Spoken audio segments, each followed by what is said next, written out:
Hi everyone, welcome to Safa Maria cooking. இப்போ நீங்கள் பார்க்குறது கேப்சிகம் எக் புர்ஜி.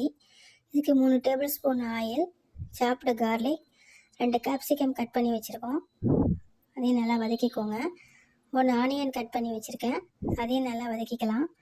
ஒரு 2 மினிட்ஸ் குக் ஆகட்டும். பச்சை ஸ்மெல் போனோன்னே 1 ஸ்பூன் ஜிஞ்சர் கார்லிக் பேஸ்ட், பச்சை ஸ்மெல் போகட்டும்.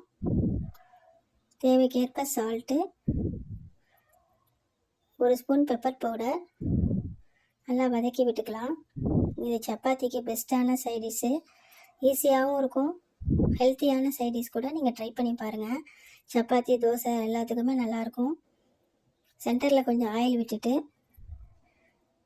3 எக்ஸ் எடுத்துருக்கேன். உங்களுக்கு எவ்வளோ எக்கு வேணுமோ நீங்கள் போட்டுக்கோங்க, உங்களுக்கு தேவைக்கேற்ப நீங்கள் போட்டுக்கலாம். ஒரு 2 மினிட்ஸ் மூடி வச்சுருங்க. குக் ஆனோன்னா அதுக்கு எக்குக்கு தேவையான பெப்பர் பவுடர் போட்டுட்டு நல்லா ஸ்க்ராம்பிள் பண்ணி விட்டுருங்க. லாஸ்ட்டில் கொஞ்சம் கொரியாண்டர் கட் பண்ணி தூவி இறக்கிக்கலாம்.